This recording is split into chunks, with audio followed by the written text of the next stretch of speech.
Did Daredevil really come back stronger, or did the MCU soften him up?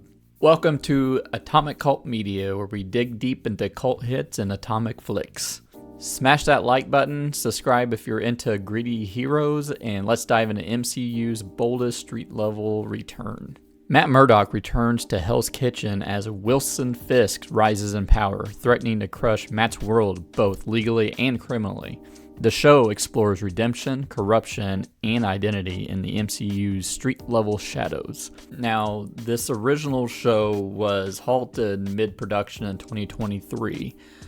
Fans pushed for a darker tone and wasn't happy with the product that they were shooting. So basically, they scrapped it and started over again with a new showrunner, Dario Scardapane, who was the showrunner for Netflix's The Punisher. Even the actors weren't happy with it.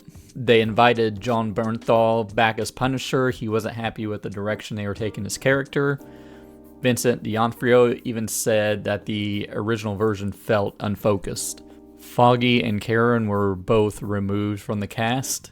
I believe it was more of a legal procedural show rather than a superhero show, which is pretty wild to think that they're going to follow the Netflix series with that.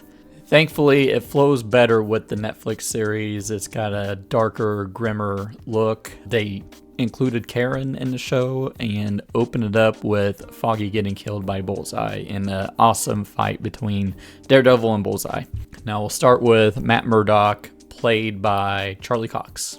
After his attempted murder of Bullseye after killing Foggy, he hangs up the Daredevil mantle for good.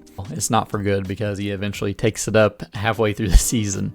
Personally, I'm not a big fan of tropes in superhero stories where the person decides to retire their superhero persona. It just happens so often. It's even the thing that kind of holds back Spider-Man 2 for me a little bit. I know, blasphemy. But I guess it does make sense with Daredevil Matt Murdock since his character is so deeply rooted in Catholicism, and it's basically him suppressing the darker version of himself constantly. He's got like an angel and a devil on his shoulder. It's like the internal struggle of this character.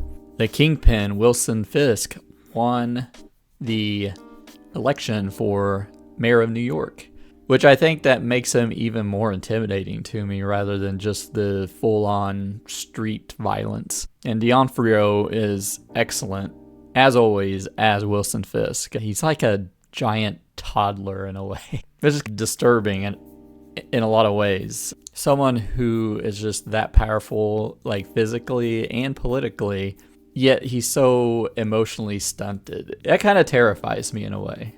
And maybe it's because it reflects real life so closely, which is wild because when they filmed this, the current administration wasn't in place, but the parallels are freaking uncanny. Wilson Fisk is wanting to jail people without due process with a fascist police force who are basically fanboys of the Punisher. I would say it's on the nose a little too much, but this was filmed before all this shit was going down, which is wild. You have an interesting character in Muse. I think he was a good addition to the show, but I feel like they rushed his storyline and is one of the drawbacks of this season. He's in the background for the first part of the season, and then he's the triggering force forces Matt Murdock to become Daredevil again. But man, it was like such an interesting character. I wish they expanded the story a little bit. But there were quotes about him returning, possibly, because he was a more realistic version on the show and he's more supernatural in the comics. So perhaps it being a street level show, of course, but it's still in the MCU where you have multiverses and cosmic gods and all sorts of stuff. So I could see them bringing him in a little later, but with a little bit of mysticism to him.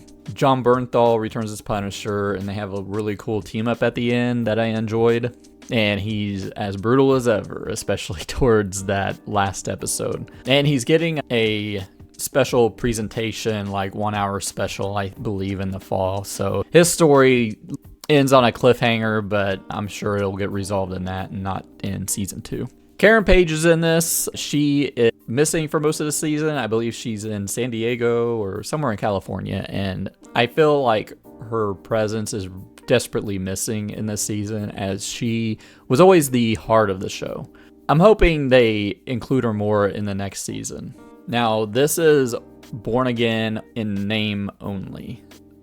Not a whole lot was taken from Frank Miller's Born Again run of Daredevil. Actually, most of the story is from the Mayor Fisk arc in the Daredevil comic run. Born Again could be this being a soft reboot as a literal and spiritual metaphor. Fisk is reborn as a politician.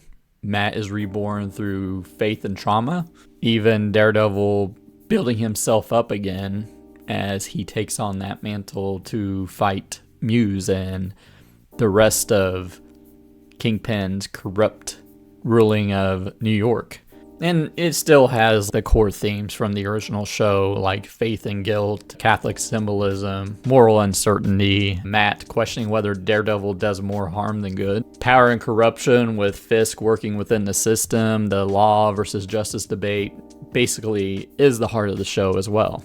And basically redemption for Matt Murdock. Now, things I didn't like about it, I already mentioned Muse, that he was wasted. And you can very much tell this is like a patchwork season where they're trying to fix what they already shot. But as that goes, I think they did a pretty good job redeeming this show. It might be a little slower pace. It's a little bit more about politics and law, and maybe a little bit lighter action compared to the Netflix series. And I think another thing, it kind of lacks key characters. Like, you had so many side characters in a Netflix show, and I think it lacks that because it's so focused on Daredevil and Kingpin. So with all that said, I would give season 1 of Daredevil Born Again a 3.5 out of 5. It still has great, strong performances, such thematic depth, and they still have that serious tone from the Netflix series. The visuals and tone compared to the Netflix series, it's a lot more sleek compared to the rawness of the Netflix version. But I think they did a pretty good job with all the behind the scene disruptions, but they're already filming season 2, so I'm looking forward to that. I think it's going to be much better. I think if they have one cohesive vision for the season 2, it's going to be a mass improvement. So it's not quite the Netflix Daredevil, but not trying to be. It's Daredevil within an MCU lens, more polished and political and full of potential. But which Daredevil do you prefer? MCU or Netflix? And who should appear in season 2? Make sure to like this video. It really helps small channels like this. Subscribe if you want to see more reviews like this. And I'll see you later. Bye.